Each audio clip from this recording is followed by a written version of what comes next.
All right, here we go, straight up at 6 o'clock Eastern time, and we begin with a Fox News alert. A package blowing up inside a FedEx facility now in Texas, and this just happened. The FedEx Center is in Schertz, Texas. That's about an hour outside of Austin, where police are now hunting for a serial bomber. It sounds like it happened about midnight. Todd Pyro is live on the ground, 5 a.m. in Austin, Texas, with the latest. Todd? Steve, Ainsley, and Brian, good morning to you. Yes, we just learned about this explosion at a FedEx facility. Like you said, it's about 60 miles from where we are standing right now in an area called Schertz. We just have new video into the newsroom. Let's show it to you right now. Here is what we know. A package containing nails and shrapnel blew up on a conveyor belt around 12:30 this morning, and a woman was treated for a concussion. No word yet on any connection to the Austin bombings, but the FBI is investigating. We, of course, will bring you the latest on that explosion as we know it. Meantime, back here live where we are standing right now, neighbors say this is the exact location where that tripwire bomb went off on Sunday. You can see a little bit of a divot here in the grass behind me, as well as some blood, an eerie reminder of the fear that is gripping this community. Take a look at this. This is the morning edition of the Austin American-Statesman. We are going to stop it. That is the vow from law enforcement, who said yesterday two things. One, that this individual they believe is a serial bomber, and two, that he's raised his game to a whole new level. Well, he and his friend were riding a bicycle about a block from their house. It was so dark they couldn't tell, and they tripped and set off this explosion. Didn't see it. It was a wire. And it blew up. That's the grandfather of one of the latest victims who, like I said, set off a tripwire on Sunday night. The AP reporting that blast left what appear to be nails stuck into his leg. This fourth blast, which injured two men in their 20s, follows 3 package bombs at homes around the Austin area this month, which killed 2 and injured 2 others. Authorities, including more than 300 FBI agents on scene, warned that the sophisticated tripwire is, quote, a significant change in the bomber's techniques. And they are hoping the bomber makes contact with them so they can, in their words, understand his message. Meantime, the Austin Police Department is asking people to not let their guard down, warning in a tweet, if you come across anything that looks suspicious, do not touch, handle, or disturb it. Keep a safe distance and call 911 immediately. And Steve, Ainsley, Brian, right now authorities say they don't have a motive, and really nothing is off the table at this point. Back to you. And that is why, Todd Pyro, they are asking the bomber to go ahead and talk to them and tell them exactly what he wants to get a conversation going. What's doing this again? What's troubling, though, is if this is connected, what just happened in Schertz, Texas at midnight at this FedEx plant, that would be a complete change of the modus operandi of this bomber. Up to this point, he's placed things places. But instead, this could be where he was trying to mail something to somebody. That's or right. It could be a copycat. That's right. The first few were on people's doorsteps. Authorities were telling us they were not being distributed or sent through the mail. So if you had a shipping label on it, you were okay to pick it up. You were okay to open it. The latest one before this one overnight, it was on the side of the road. Well, that took it to a different level. This one, because even there though was a tripwire. That's right. Even though we're not sure this is even connected, this one happened at a FedEx facility, which means it was sent through the mail. Very scary. They've already got at least 500 officers. They flooded in last night, 236 interviews. They have over $100,000 in reward money. If they are getting close to this person or these people, we don't know about it. Clearly, this was this area is northeast of San Antonio. So we'll see what happens, because for the longest time it's been these packages have been placed. Now FedEx workers and maybe the U.S. Postal System has to feel, although they are in the line of fire, how are they going to change their procedures today? Well, apparently, according to one of the local stations down in Texas, the wife of a man who works at the Schertz, Texas FedEx facility was told after this explosion he was not allowed to leave. Clearly, they're trying to figure out what happened. In the meantime, in Washington, D.C., 3 members of the Congressional Black Caucus called Monday for federal officials to classify the bombings as a terrorist attack and determine whether or not they are ideologically or racially motivated. Also, the NAACP has called them acts of domestic terror and called for vigilance and caution for the communities of I'm curious Austin, to find Texas. out what they do. How do they track down someone like this? You know, obviously we're not bomb experts, but how do they go in and how do they find, do you find out what's in these bombs, what's in these packages, and you track it down to the store?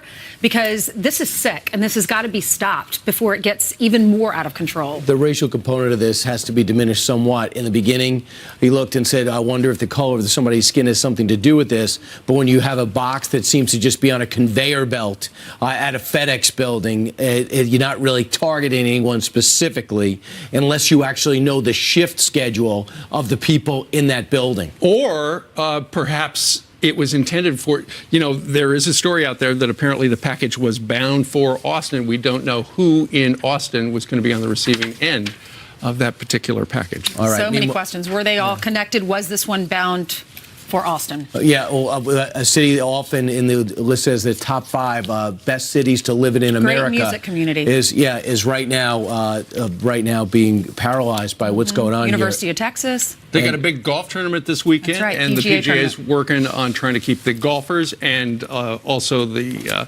TV crew and all of the people who are going there safe. Meanwhile, yesterday, the President of the United States went to New Hampshire. Why? Because arguably that community, that state, has been hit the hardest by the opioid epidemic in this country. Not since we saw the crack boom in the 80s, where people thought we better stop this now before it takes over the country, do we really feel a need to mobilize a nation, because this does not discriminate, this opioid epidemic. They say 116 people are dying every day. The president says he'll attack it.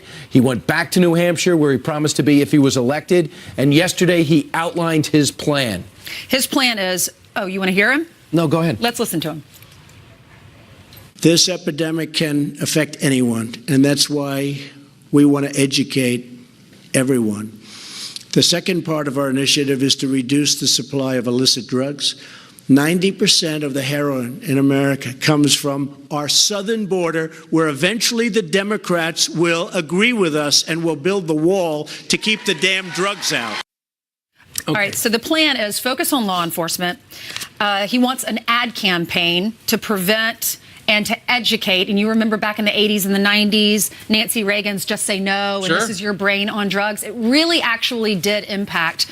I grew up in that era, and I remember seeing that. I remember having Just Say No officers come into our school, show us what drugs can do to you, and it really terrified all of us, and it works. It works. The third point is federal government to help fund treatment and help those impacted find jobs while they're fighting their addictions. Also, and we heard this from the Health and Human Services Secretary yesterday, their intention is trying to get America's doctors to prescribe 1/3 fewer painkillers over the next 3 years, and encourage drug companies as well to develop non-addictive painkillers.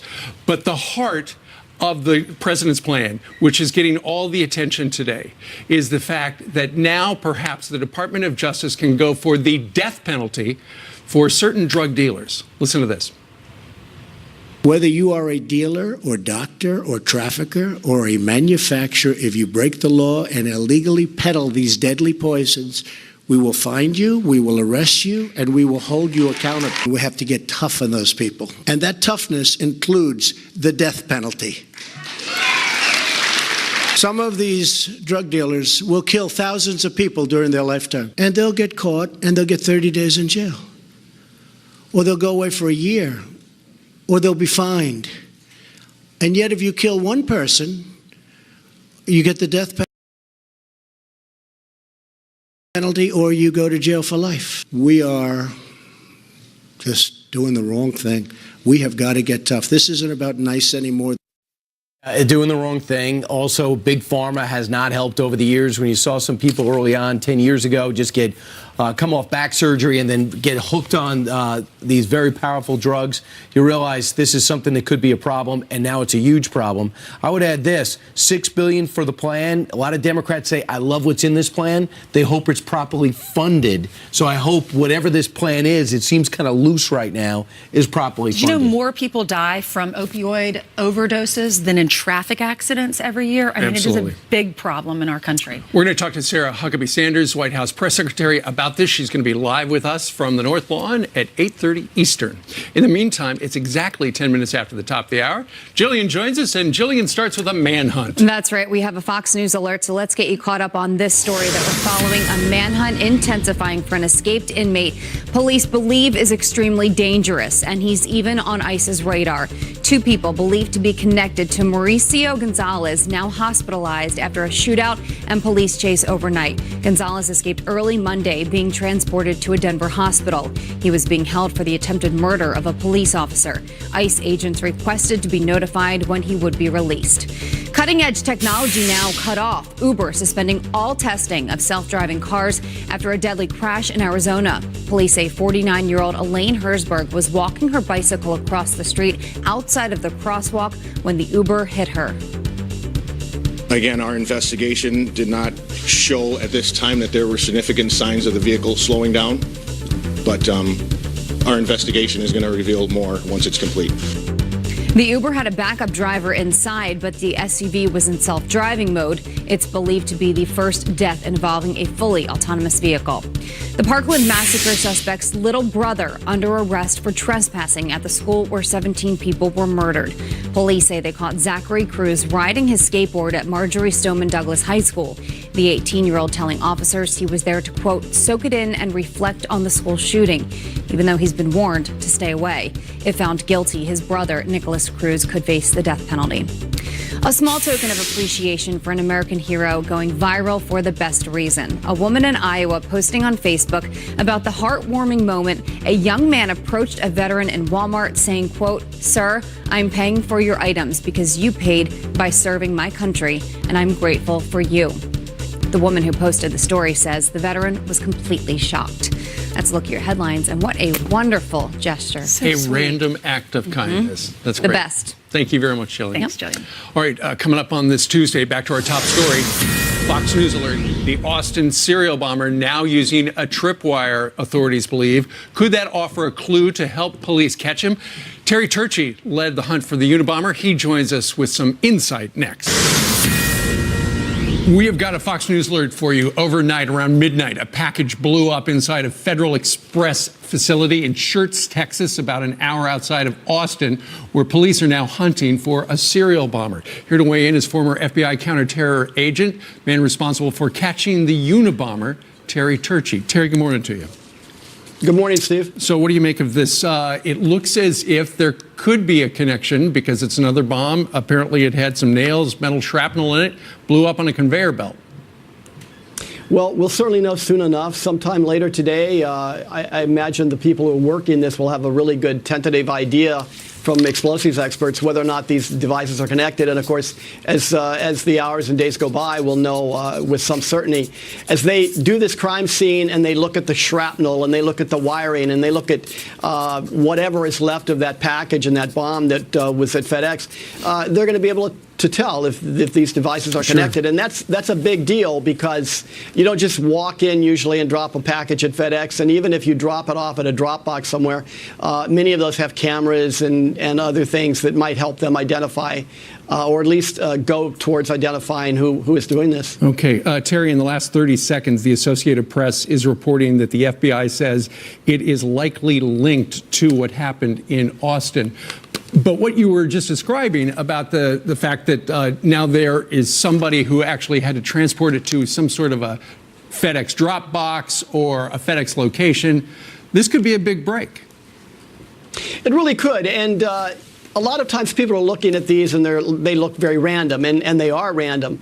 We have a hard time at this stage figuring out motives and things, but what we do know from the past is if you look and you start really digging into all the separate locations where crimes occurred, you look at the various corridors like the interstates that are going from north, south, east to west from these places, you can start to get kind of a sense of the environment and the entrance to and the exit from these places that the bomber might have taken. You can start coming up with ideas as to where you might go and find cameras.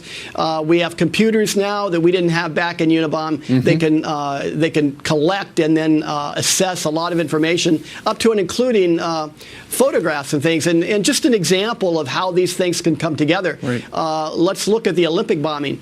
They literally had no cameras at Centennial Park in 1996, but what they did is hundreds of agents literally fanned out, interviewed and found anybody and everybody in the park that night and asked them one question: did you take photos? Right. And then they got the photos and they made this massive display at the command post, literally accounting for every second of that time. And we could do things like that now that we couldn't ever do back then, and that may help as well.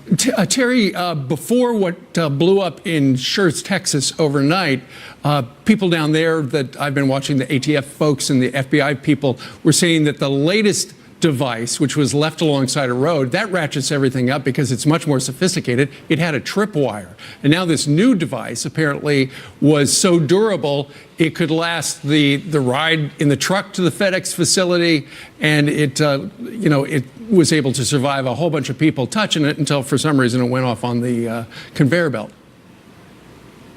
Well, that sounds like, for example, Theodore Kaczynski, who hopped on Greyhound buses and traveled for 1,000 miles holding in his hands his package bomb that he was going to mail from another address. People who do this really learn and know what they're doing, and they're devious enough to want to go ahead and implement these plans. And they're not like the rest of us, that's for sure. But this whole series of things, though, if you think about it, going back to where it all began on March 2nd, this person planned this ahead of time. He didn't go back and probably build another bomb to go out a few days later. He was ready to go and to do a lot of damage and to escalate this on his own as things progressed. You know, the other thing, Terry, is we only know of the one bomb that exploded. He could have mailed more. I'm sure the police are looking through everything at that facility down in Schertz, Texas. Terry Turchi is going to stay with us throughout the program today to monitor the events down with the Austin bomber. Sir, thank you very much. You bet, Steve. All right. Meanwhile, in other news, California City voting overnight on whether to defy the state's sanctuary laws. The results are in, and that is just ahead on Fox and Friends. Hi, everybody. Some quick headlines, then up to Ainsley, who's getting ready upstairs. The Supreme Court refusing to block Pennsylvania's new voting maps. Justices denying a request by Republicans to throw them out ahead of this year's midterm elections. Party leaders argued that the maps drawn by the state Supreme Court last month favored Democrats, and they do, by the way. The older maps were drawn up by Republicans, which the Pennsylvania Supreme Court says tilt in the scales in their favor. They'll look to probably pick up 5 seats now in the House. And Cynthia Nixon officially announcing her run for governor of New York. I'll pause. I'll release the pause. The Sex and the City star tweeting this campaign video. Nixon is challenging two-time Democratic incumbent Governor Andrew Cuomo. Now to the woman upstairs.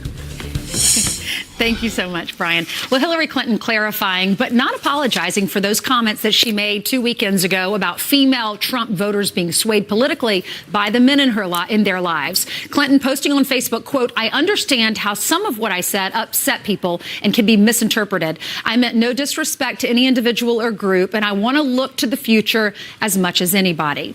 But should she have to apologize, a simple apology, do you think that would have gone a long way? Here to debate this is Kayleigh McEnany. She is a spokesperson for the RNC, and Jessica Tarlov, Director of Research for Bustle and a Fox News contributor. Jessica, I'll start with you. What'd you think about those comments and then her apology? Well, I thought it actually was an apology. She said she didn't mean to offend anybody, and she didn't mean to demean Trump voters. It's a lengthy Facebook post. But isn't an apology, I'm sorry? Well, you could say it that way. People say it in all sorts of ways. I think Hillary Clinton is genuinely sorry that she offended anyone, just like she was genuinely, upset that she offended everyone with the deplorables comment. But what she wrote there is actually rooted in fact. There are studies from a number of institutes that do show that white women vote the same way that their husbands do. And I just find this reaction, I guess, not altogether shocking, but just getting a little old here. I mean, everyone says they love President Trump for his straight talking. She's telling the truth about patterns of behavior for white women in this country. I understand it's not fun to hear, but that doesn't make it wrong. Kayleigh? She's not telling the truth. She I can is. tell you this. I was not influenced by my husband or any men in my lives. And likewise, when you look at these so-called studies, she's actually misquoting the studies. The studies say women tend to vote for the economic well-being of their family. And from that, she extrapolates that we are mind-numb robots who only vote the way the men in our lives vote. And let me note, Hillary Clinton has this very bad habit of attacking half the country and attacking women who do not disagree with her. She claims to be a feminist when really Clearly, she is a faux feminist. She attacked Ivanka Trump, who has done so much good for women in this country, working in the Trump administration. Absolutely. Have you heard about the World Bank Women Empowerment Fund Ivanka started? Have you heard about the doubling of the family tax credit? Doubling of the family tax credit, that was Ivanka. Empowering women in the STEM field. Ivanka Trump is a great woman. Hillary Clinton's tearing her down, and conservative women who don't agree with her. Jessica, when she said my comments were misinterpreted, how do you misinterpret her calling Trump voters backwards, that they don't want black people getting rights and they don't support women getting jobs? She was actually talking about the Make America Great Again message. She wasn't actually talking about Trump voters. The messaging that came out of the Trump campaign was to a lot of people in America, actually the majority, since we know she did win the popular vote, backwards facing. She wasn't saying that they're all racist. It was not a rehashing of the deplorables comment, which, as I said before, she has apologized for. She was talking about the messaging coming out of the Trump campaign. And I've talked about this before on the network. I wish she hadn't made those comments. They're not helpful to anyone. The GOP is cutting 1 million ads off of this, and then we'll add in the Nancy Pelosi crumbs ads, and that'll be what 2018 looks like. But it doesn't mean that the thrust of what she was saying, that Democratic cities and the places where more Democrats are concentrated are producing more GDP, for instance, those are just facts. They may be inconvenient sometimes to the Republican narrative, but that doesn't make them any less true. I guess people are just tired of hearing the apologies. If you're really sorry about deplorable, then why go to India and say all of this about Americans? Listen, I don't think that it was great, but I think that there's someone sitting in the White House right now who has a lot of trouble with apologizing himself. All right. And I think that she's just sick of being criticized over and over again. She already lost the election. Let's move on. 2018 is coming, and I'm feeling good. Okay, Kaylee, Jessica, thanks so much for joining us. Have a great day, Thank you, Ainsley. You're welcome. A Fox News alert. The fifth explosion rocking Texas just moments ago, and the feds say it is likely connected to the Austin serial bomber. We are live on the ground there next. We are back with a Fox News alert. A package blowing up inside a FedEx facility in Texas overnight. The federal agents moments ago saying it is likely linked to those Austin bombings. That FedEx center is in Schertz, Texas, about an hour outside of Austin. Todd Pyro live on the ground in Austin, though, with the latest. Hey, Todd, it didn't hit right by you, but it seems to be all connected. Right, and that's the scary thing at this point. We're up to 5 now. Like you said, that bombing at the FedEx facility occurred about 60 miles from where I'm standing in a town called Schertz. And just moments ago, like you said, we learned that the feds do think that the blast at that FedEx facility is connected to the one that happened here on Sunday in the exact area where I'm standing and the ones that have happened throughout the month of March. Now, here's what we know from our Fox affiliate in that area. The package blew up when moving from an upper conveyor belt to a lower conveyor belt. It reportedly contained shrapnel and nails, and you'll recall, like Brian said, there were also reports of nails in the tripwire bomb that went off right where I am standing. A woman who works at that FedEx facility was not hit by shrapnel, but did get a headache from the blast. She is expected to be okay. The FBI, ATF, and San Antonio bomb squad are all on scene. Police asking people in that area to please stay indoors while they investigate. And so what we have right now is a very fluid situation that does seem to have expanded from this area here in Austin, Texas, to San Antonio. And I think the fear throughout Texas and quite frankly the country is, when is it going to stop and how far is it going to go? Back to you. Yeah, you don't know if it's a symbol, being Austin, being everywhere America, or is this somebody in Austin who has an axe to grind against maybe some political figure? Todd, thanks so much. Thank you, Todd. One other detail that is coming in from, I think, a reporter from the CBS affiliate in Austin is that apparently the package was from Austin, and it went then to Schertz, Texas, to the facility, and it was going to go back to Austin. So whoever is in Austin, sounds like they were trying to make it a stop at the facility and then come back to somebody else's house. We don't know the address, and that's what's so the key. terrifying is the first 3 were not sent through the mail. The 4th one was on the side of the road, and there was that tripwire, which scared parents as they were putting their kids on the buses yesterday. That's why they said, everyone stay put until the sun comes up so that we can see if their package is on the side of the road. And then this latest one, through the mail, through FedEx. Whether or not they're connected, they're saying it's likely, but we don't know for sure. All right, we'll follow that, obviously, and not only because A lot of our audience is American, a lot are also from Texas, and really concerned and looking to us for answers. Meanwhile, 25 minutes before the top of the hour, Jillian, you're from everywhere America? Everywhere America, Yeah. yes, I am from everywhere. Philadelphia, to be specific. And actually, we are following a story out of Philadelphia, so let's get you caught up on that. Police not ruling out foul play in the mysterious death of an American college student. This happened in Bermuda, but the student was a student of St. Joseph in Philadelphia. A freshman rugby player by the name of Mark Dombrowski found in a moat not far from the bar where he was last seen Sunday night. Alcohol is not believed to be a factor in his death. The 19-year-old from Pennsylvania was on the island to play in a tournament with his school. Well, the party never stops, even after you're caught by the cops. Just look at this photo. 14 spring breakers. They're all smiles, even while handcuffed on a police bus. Sheriff's deputies in Okaloosa, Florida, picked them up for underage drinking, all before 3 o'clock in the afternoon. A California city making history overnight, breaking away from the state's sanctuary law. The Los Alamos City Council voting to exempt itself from rules that limit cooperation between local police and federal immigration officials. Not everyone, though, was on board. Protesters clashing with supporters ahead of the vote. We pay $26 million a year here in California. Who's paying for that? No, they don't. A second vote to make the law official is scheduled for next month. A teacher in Washington state sending first graders home with a report card for President Trump. It features questions like, do you think President Trump is kind? And would you vote for President Trump again? The dad who posted it on Twitter writing in part, would they have asked the same questions while Obama was president? So look at your headlines. I will send it back to you. Wait a second. Finn McCool's name of a bar in Port Washington that the Mets used to go to. Maybe that wasn't real. Well, how about the question, would you vote for him again? I'm not sure these first graders ever did vote for him in the first place. I think all the questions were loaded. Like they're in first grade. Right. Yeah, exactly. All right, Jillian, thank you very much.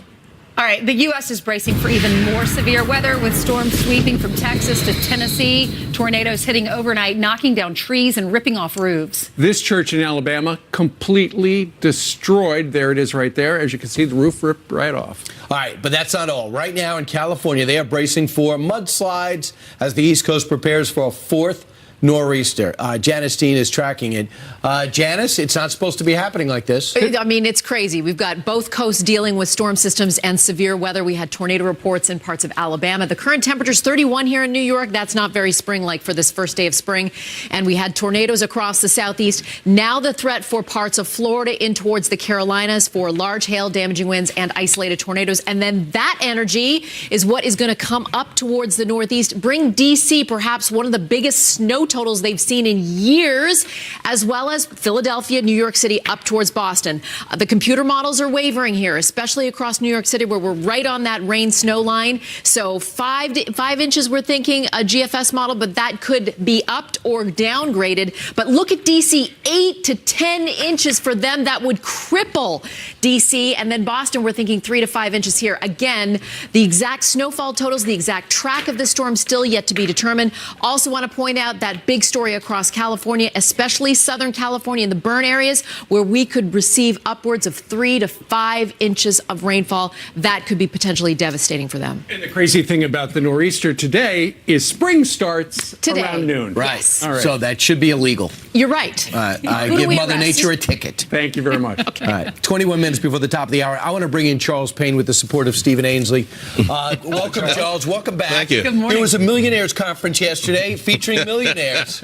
I mean, what's going on? Michael Moore, Bernie Sanders, Elizabeth Warren have a message for the working man. I'm rich. Yeah, I'm rich, and capitalism is a terrible thing. Of course, Michael Moore, half of his 50 million wealth probably came from his movie Capitalism, a love story.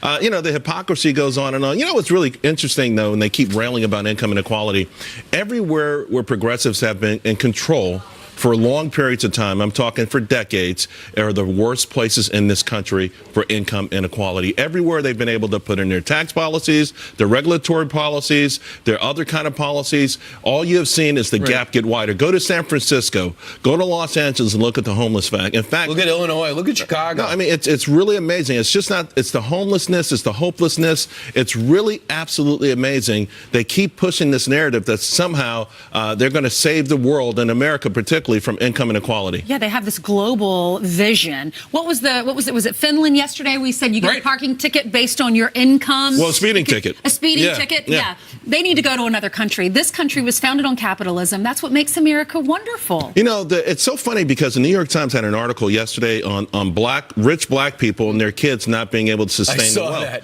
But they inadvertently also proved that we have an amazing ability to create wealth. They had a graph that showed the bottom income and how they moved up into the system. It's really amazing. I don't think that was their intent, but it actually proved that there's an amazing ladder in America for anyone to climb. Right, anyone can climb it. But I want to bring you to a quick highlight reel that you put together. You were editing this morning. You told me not to make any noise. Of Elizabeth Warren, Michael Moore, and Bernie Sanders. Over the last 40 years, the middle class of this country has declined while oligarchy is on the rise. It's so crazy, the rich right now, the greed, the level of greed. This is an organized effort just simply to take over our government and make the government work better and better for a thinner and thinner rich slice in America. Okay, so what were those rich folks talking about? Well, here's the thing. There's some data that shows that the middle class has gotten smaller over the last few decades. But here's the interesting thing. A majority of them moved to the upper class. The bottom class has stayed flat. And that's what they didn't tell you. So, yeah, the middle class has been squeezed. It's smaller than it was before. The good news, though, is more of people that were in that particular bracket moved higher. Again, they won't tell you that. They play with the data. They play with the semantics of it all. And it's really unfortunate and it's unfair. Again, look in this country and look at the places where people are really, Los Angeles, people live in campers. They live in tents. San Francisco, the average working man in San Francisco cannot afford to feed their family. They have been in control there forever. They're going to Las Vegas. Their policies, no, or they live in a camper. Yeah. Or they live in a tent. Well, instead of preaching that, why don't they take their combined millions and then divide it up and live on the average American salary and give it to the people that they think are poor and not equal? You know, I think a lot of these, some of these elitists like that really believe that their millions are part of just sort of their ability or their need to come to our rescue. They probably should be rewarded because they're going to help the rest of us get our life in order and our country in order. Because obviously we know that America needs a lot of work and it's not the greatest country in the world. When do we watch it today? 8 p.m. I'm sorry, 6 p.m. What are we talking about, 8 p.m.? I gave myself a new time slot. All right. Thank you very much. See you later. Thanks. Thank you. All right. Meanwhile, straight ahead on this Tuesday, should pro-life clinics be forced to promote abortion? It's a question the Supreme Court is taking up today. Judge Napolitano on deck. Come on in, Judge. You're next on Fox News. Hello. You know what time you're on? Can the government force you to advocate for things that you don't believe in? That's the question the Supreme Court justices are facing today as attorneys defend First Amendment rights of pro-life clinics in California, where the law compels them to promote abortion. Promote it. So what will the Supreme Court say about that? Well, we're going to ask Judge Andrew Napolitano that. Judge, where's this? This is so basic, guys. You would think this was resolved 227 years ago when the First Amendment was adopted, because the First Amendment, which says Congress shall make no law abridging the freedom of speech after the Civil War, applies to the states. The flip side of that is Congress and the states can't force speech.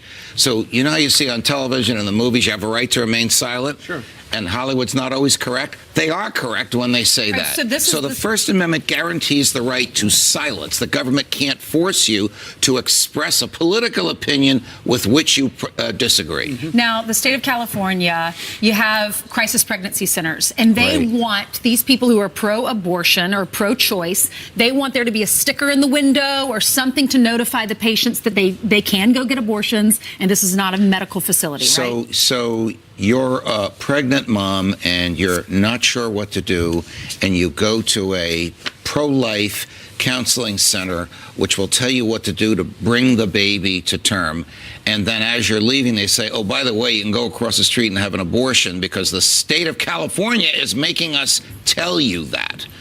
That's the issue that's before the Supreme Court today. It shouldn't be before the Supreme Court. It shouldn't have happened. Legislatures who are our representatives, shouldn't force people to say things they don't believe. And that's the lesson of the First Amendment. If they do have to force you, then if the shoe's on the other foot, if you go to an abortion clinic, are they forced to tell you about a crisis pregnancy center? No, of course not. Of course not. Because this is part of the progressive anti-life mentality of the government in California. It's other governments as well, but California's the worst. Real Okay, quick, so on this is the first major abortion issue in front of Neil Gorsuch. Yes. Do we have any idea how this is going to go? I think that the California statute will be invalidated, having nothing to do with abortion, just having to do, or religion. So religious implications here as well. Of course. It's just speech. It's the concept of the government forcing you to express an opinion on a matter of public interest with which you disagree. How many shows are you going to be on today?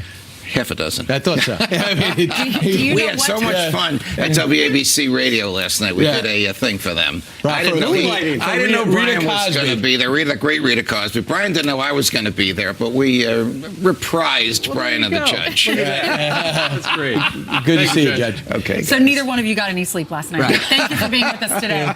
All right. Meanwhile, he's the only attorney general to ever be held in contempt of Congress, the man on the left. But Eric Holder has some advice for the man on the right. Jeff Sessions, waiting to hear this one. It's a doozy.